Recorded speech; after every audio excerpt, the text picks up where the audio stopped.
suivez tous les soirs quand il est 20h sur Africa Today. Nous vous en remercions.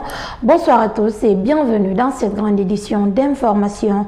Les 9 corps des personnes décédées suite à l'éboulement de la décharge de Concasseur ont été restitués à leurs familles ce mercredi à la morgue de l'hôpital national Ignasdi. Les parents des victimes et autres responsables ont pris part à cette cérémonie. Le compte rendu de Bamamadou Alpha. 24 heures après le drame du compost du quartier Concasseur dans la commune de Ratouma, 9 corps des victimes ont été remis ce mercredi à leurs différentes familles pour les funérailles. Le directeur général du CHI d'Ignasdine revient sur la catégorie des personnes décédées. Il y a, comme je vous l'ai dit tantôt, 9 corps. Il y a 3 hommes adultes, il y a une femme adulte enceinte et il y a 5 enfants. Parmi les 5 enfants, il y a un garçon et 4 filles. Parmi les 4 filles, il y a un bébé nourrisson. Vraiment, c'est un grand drame. Nous sommes vraiment très consternés. Il a ajouté aussi que le personnel de son établissement s'est fortement mobilisé pour recevoir ces dépouilles pour la sanitation. Tout le monde s'est mis à la disposition de ces corps. On les a pris, on les a mis dans les salles de froid. On a organisé la préparation des corps, le linceul et tout. Monsieur le gouverneur de la région de Franprix a payé le prix des linceuls. Les toilettes funèbres ont été prises en charge par le l'hôpital national Ignasdine, les chambres froides également. Seule la consternation et la désolation se lisaient sur les visages. C'est le cas d'ailleurs du chef des cabinets du ministère de la Santé qui a aussi regretté cet événement malheureux. En tant que femme, d'abord en tant qu'individu, nous sommes vraiment consternés par ce drame qui est arrivé ces jours-ci à Conakry. Le ministère de la Santé l'est également. Le chef de l'État, professeur Alpha Condé, lui aussi a effectué une brève visite à la morgue avant la levée des corps. Selon nos informations, les 8 blessés admis à l'hôpital de Donka se trouvent hors de danger. Sur le terrain, les recherches se poursuivent et pour le moment, 4 personnes seraient toujours portées disparues. L'éboulement de cette décharge de la minière continue d'alimenter les débats des acteurs politiques et de la société civile se prononce aussi sur la question. Le président de l'UFR, Sidya Touré, estime qu'il faut mettre en œuvre la recommandation de la Banque mondiale qui a exigé depuis 20 ans la délocalisation de ce dépotoir. Dans sa Kourouma du CNOSC, lui sollicite une enquête pour situer les responsabilités. Ça, Alou Yombono. Jusqu'à ce matin, les équipes de secours poursuivaient les fouilles pour retrouver d'éventuels nouveaux cadavres ou survivants de l'éboulement qui a endeuillé plusieurs familles au quartier d'Arsalam dans la commune de Ratouma. En attendant le bilan final de ce drame, acteurs politiques et de la société civile expriment toute leur indignation face à cette situation qui est loin d'être surprenante aux yeux du président du CNOSC. En toute honnêteté, je ne suis pas surpris parce que ce dépotoir de Concasseur, il y a même un journaliste qui a fait un grand reportage là-dessus, était une menace sérieuse contre la sécurité des personnes qui vivaient aux environnants. En plus du gaz toxique que ça contenait, mais aussi les montagnes d'ordures pouvaient à tout moment tomber, n'est-ce pas, sur les maisons et sur les habitations. Les autorités sont certes restées conscientes, mais les dispositions n'ont jamais été prises. Et si elles l'ont été, c'était pour une courte durée. En 1997, nous nous sommes attaqués à ce problème de l'assainissement. On a ramassé les ordures. C'est à ce moment que nous avons créé la SPDT qui est toujours là et qui était normalement chargée du ramassage des ordures. Et dans le cas de ce programme, il avait été déjà prévu de délocaliser cette décharge et de l'amener au-delà de Kabylie. Des recherches avaient été effectuées à ce niveau. Nous avons obtenu un financement de 5 millions de dollars du côté des ONG et autres américaines. Et nous avons commencé à faire les travaux, les recherches et tout. Et quand je suis parti, je crois que cet argent a été remis au gouvernorat d'alors, qui n'a rien à voir avec le gouvernorat d'aujourd'hui. On en a fait une affaire de campagne électorale et le projet a été abandonné. Le projet a été enterré, la montagne d'ordures a grandi et a fini par céder sur les habitations, faisant des dégâts humains et matériels. Pour le président du PNOSC, une enquête doit être menée pour situer les responsabilités. Dans Sakourma dénonce également ce qu'il appelle le laxisme du gouvernement. Combien de journalistes ont fait le reportage sur cet endroit? Combien de gouverneurs qui se sont succédés, qui ont réalisé les conséquences de ce combat sur la population? La récréation est terminée. L'État doit assumer toute la responsabilité, n'est-ce pas, de son laxisme par rapport à la gestion de la sécurité des populations guinéennes. On ne peut pas dire, on ne peut pas accuser d'emblée les collectivités parce qu'ils n'ont pas les moyens. On met en place les collectivités, on les transfère des compétences, ils n'ont jamais les moyens de mettre en œuvre ces compétences-là. Tous les moyens sont centralisés au niveau du gouvernement et le gouvernement n'est pas soucieux des conditions de vie de la population. Je demande une fois encore, avant toute chose, qu'une enquête soit menée et que les responsabilités soient situées. En attendant les résultats de cette enquête, les familles continuent d'enterrer les morts et le gouvernement tarde encore à matérialiser ses ambitions. Et ce drame est aussi commenté dans les rues de la capitale. Des citoyens rencontrés par notre rédaction ont d'abord présenté leurs condoléances les plus attristées avant d'interpeller l'État et les habitants riverains, chacun à prendre ses responsabilités. Des propos recueillis par Salon Condé. Je présente mes condoléances aux familles éplorées, à toutes les familles qui ont perdu des parents, des proches, lors de cet éblouissement que le quartier Konkanser, secteur Kombos, a connu hier. Ce que moi j'aimerais dire par rapport à ce qui s'est passé hier, il faut dire aux populations d'éviter d'habiter ces zones pareilles parce que c'est des zones à haut risque. Mais quelles que soient les sensibilisations, quels que soient les messages qu'on véhicule, il y a des gens qui s'entêtent, qui occupent ces zones de façon légale ou illégale. Donc j'appelle à la responsabilité de l'État. Il faudrait que l'État soit en avance par rapport à la population. L'État doit être visionnaire, nos chefs doivent être visionnaires parce que l'auteur des ordures à Konkanser a atteint un niveau d'un immeuble de 7 à 8 étages. Donc c'est inadmissible qu'on puisse encore avoir une telle quantité d'ordures en pleine ville de Conakry. Bon, d'abord, je présente toutes mes condoléances à la famille attristée. Moi, la solution que je trouve par rapport à ça, c'est le déguerpissement des riverains. Il faut les déguerpisser, ça c'est obligatoire. Depuis au régime de feu Lansana Conté, ce sont des riverains qui ont été dédommagés. Ça fait longtemps. Quand ils ont reçu leur somme de quitter, ils ont refusé de quitter, ils ont resté. Ils sont restés, dire que l'État ne viendra pas, bon l'État ceci, cela, mais ça c'est faux, ils ont été dédommagés, ils doivent quitter. Dès le premier jour, ils ont reçu l'argent pour leur dédommagement, mais ils ont refusé de quitter. Moi-même j'ai été victime pour le cas de Kaleta, parce que là où moi j'étais habité, c'était à peu près à 500 km de là où le drame s'est passé. Quand Kaleta était venu, Kaleta a dédommagé tout le monde, mais jusqu'à présent les gens n'ont pas accepté de quitter. Maintenant au cas où il y aura un drame électrique de cet endroit, qu'est-ce qu'on peut dire? On ne peut pas accuser l'État. L'État s'est acquitté de ses devoirs. Ils ont été dédommagés. Mon cri de cœur, ce n'est que la tristesse. Parce que chaque Guinéen qui perd la vie par les calamités naturelles est une tristesse énorme. À plus forte raison par l'effet d'une décharge. Et cette décharge existe depuis le temps colonial. Donc il est impérieux et nécessaire de la faire délocaliser maintenant. Puisque depuis nos indépendances jusqu'à aujourd'hui, l'environnement même de la décharge a été occupé, certainement illégalement ou légalement, mais tout ce qui reste demeure. Au jour d'aujourd'hui, ce n'est plus adapté que la décharge reste en place là-bas. Donc il est important et impérieux pour l'État de trouver les voies et moyens pour faire délocaliser cette décharge-là. Au risque d'avoir régulièrement ces cas pareils à chaque hivernage, puisque la décharge est montée presque à une hauteur de plus de 7 immeubles. Les membres du Front pour l'alternance démocratique signent leur retour dans l'opposition républicaine. L'annonce a été faite ce mercredi lors d'une plénière tenue au quartier général de l'UFDG. Un comeback qui fait suite aux multiples pourparlers engagés entre les acteurs de l'opposition guinéenne qui décident de s'unir pour l'alternance démocratique. À l'issue de la même rencontre, la question de la CENI et l'état d'avancement des accords politiques du 12 octobre dernier ont été abordés. Compte rendu Oumar Sow.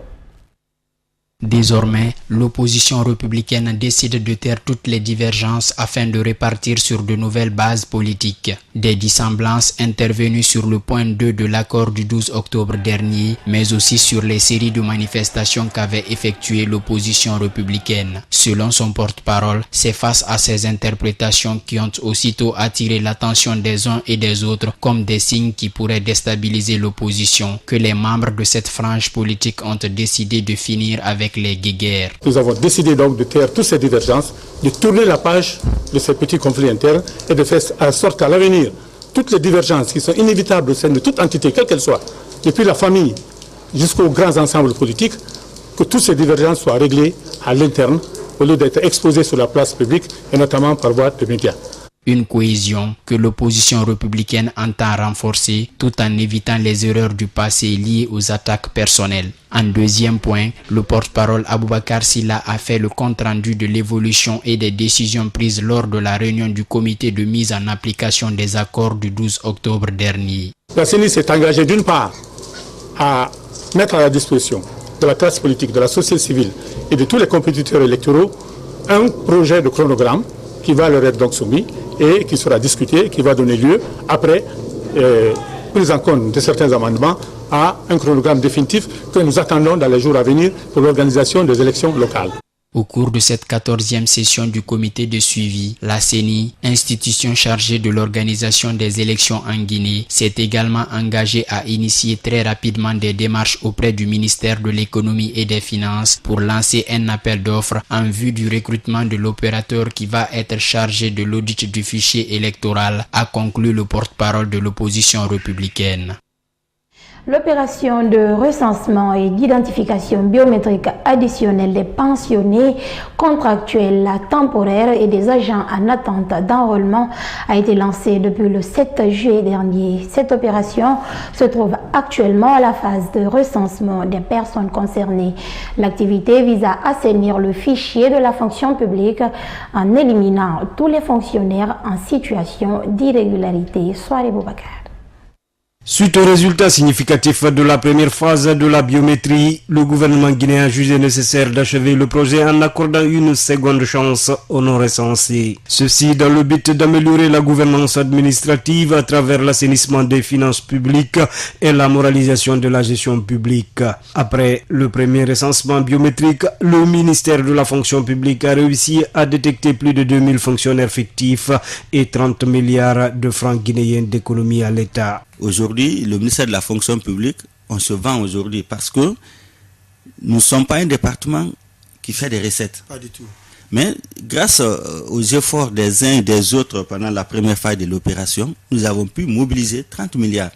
C'est sur les 30 milliards-là que nous sommes en train de faire les frais de cette opération. Malgré cette prouesse, aujourd'hui le ministère de la fonction publique ne dispose pas suffisamment de pointeuses pour assurer correctement le contrôle des présences des agents au niveau des services. Mais selon Djoumé Camara, l'État guinéen serait en négociation avec le partenaire financier de ce projet pour l'acquisition des nouvelles machines. Les machines, nous avons manifesté notre besoin.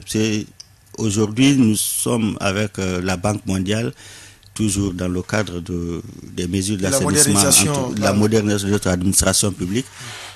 Nous avons un projet avec la Banque mondiale, qui est le projet d'acquisition de 150 nouvelles pointeuses.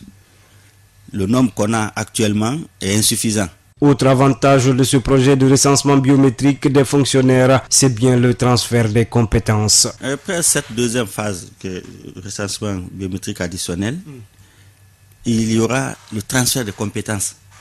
C'est-à-dire, prochainement, même si on recrutait 10 000 agents, on ne fera plus appel à une autre société. À la fin du contrat, il y aura un nombre de kits que l'opérateur va céder au ministère de la fonction publique, ça deviendra une propriété. Nous avons même recruté plus de 30 agents qui travaillent avec l'opérateur actuellement pour la relève. Donc on n'aura plus besoin de faire un contrat pour appeler notre opérateur pour venir recenser. Ça deviendra comme une activité pérenne du département. À chaque fois qu'on engage, on fait le recensement sur place. Les résultats attendus de cette opération sont entre autres, les effectifs des actifs sont identifiés, la masse salariale des actifs et non actifs est maîtrisée, les données personnelles des actifs et non actifs sont sécurisées et sont à l'abri de toute manipulation frauduleuse et les fiches du personnel sont assainies, harmonisées, sécurisées et intégrées pour disposer d'un seul fichier unique de référence. Le ministère de l'Environnement, des Eaux et Forêts a tenu ce mercredi l'atelier de validation des cibles de neutralité en matière de dégradation des terres. À travers cette rencontre, le département compte équilibrer les superficies de terres dégradées à celles restaurées. Compte rendu Limariam Bailou. Ces dernières années, un constat révèle l'avancée significative de la désertification à travers le monde. Particulièrement en Afrique, l'érosion, l'ensablement ou encore la déforestation sont entre autres causes citées par des spécialistes de l'environnement. Et dans le cadre de l'atteinte du développement à l'horizon 2030, le département de l'environnement, des eaux et forêts, en collaboration avec le PNUD, a initié cette journée d'échange afin de définir les cibles de neutralité en matière de dégradation des terres. Nous sommes dit qu'il faut près de 150 000 hectares qu'il faut reboiser pour pouvoir atteindre la neutralité en Guinée. Depuis bien longtemps, nous avons des problèmes pour déterminer le taux de dégradation des terres en Guinée. Cette donnée, vous ne la retrouverez nulle part. Et je suis très heureux de vous dire qu'à l'issue de cet atelier, nous aurons un chiffre que nous allons partager avec les experts sur le terrain et que nous serons amenés à amender au fur et à mesure. Parce que les données que nous avons pu obtenir, ce ne sont pas des données nationales, c'est des données par défaut, des données que nous avons pu avoir avec les systèmes internationaux. Et pour faire face à cette préoccupation, la mobilisation des ressources financières auprès des partenaires s'avère nécessaire. L'argent, les ressources ne peuvent pas nous trouver à la maison. Nous devons bouger, travailler. C'est un travail de fond qu'il faut faire parce que quand vous devez aller vers quelqu'un, il faut pouvoir ou savoir lui présenter le mal pour qu'il vous aide effectivement à guérir le mal. Mais si vous ne savez pas présenter, vous ne savez pas monter un dossier consistant, vous ne bénéficierez pas de financement. Bien que cette année, la campagne de reboisement soit à son terme, la ministre de l'Environnement nous a laissé entendre qu'un quota a été fixé à chaque préfecture pour l'atteinte des objectifs durables. En mot de santé, les infections génitales urinaires sont devenues de nos jours une réelle préoccupation de santé publique en Guinée. Elles sont même considérées comme une épidémie par certains spécialistes en santé. Leur mauvais traitement conduit souvent à des stérilités et empêche la fécondité chez beaucoup de couples. C'est un décryptage de Diao Bachir. Les infections génitales urinaires se manifestent le plus souvent en symptômes, en signes et en réactions. Convaincu de son expérience en sémiologie et en naturopathie, Dr Gaussou Fadiga indique que ces infections peuvent se manifester sous plusieurs formes pour empêcher la fécondité chez la femme. Les infections chez les femmes, c'est les pertes avec odeur. Les infections chez les femmes, c'est les pertes avec lourdeur. Toutes ces infections-là ont des conséquences génito-urinaires, ont des conséquences de fécondité. Aussi, bien sûr, comme la femme est plus compliquée que l'homme, ces infections aussi se manifestent à règles douloureuses. Ces infections aussi peuvent perturber nos règles ou les règles des femmes. Ce spécialiste fait partie de ceux qui croient aux valeurs thérapeutiques des plantes médicinales contre toute maladie. Tous ceux qui sabotent la biodiversité ne connaissent rien parce que nous sommes créés par une force divine qui est Dieu. Et cette force divine, il a créé aussi les plantes pour l'homme, comme son aliment, comme son médicament. Aujourd'hui, les plantes qu'on appelle médecine traditionnelle n'est pas une réalité. Les plantes sont scientifiquement étudiées en propriété médicinale aussi bien qu'en ingrédients actifs ou en principe actifs. Et ça, c'est des valeurs thérapeutiques incontournables pour le traitement de toutes les maladies modernes, inclut les tensions, inclut les problèmes de prostate, inclut les varicocèles ou l'agiospermie ou les problèmes de fécondité masculine aussi bien que féminine qui existent aujourd'hui et qui devient une épidémie. Et pour préserver cette riche biodiversité de la Guinée, Dr Fadiga appelle l'État et le gouvernement à y porter un autre regard. Nous avons besoin de la sensibilité de notre État, de notre gouvernement, de notre chef d'État, parce que l'échec réellement de Alpha Condé, c'est notre échec. Sa réussite, c'est notre réussite. Il faut qu'on protège notre environnement, il faut qu'on l'exploite. Parce que réellement, cette biodiversité peut être très importante sur le plan thérapeutique pour nous les Guinéens, aussi bien que pour l'extérieur. 90% des Américains blancs et plus de 80% des Européens se traitent en naturopathie avec des plantes médicinales, précise Dr Gaussou Fadiga.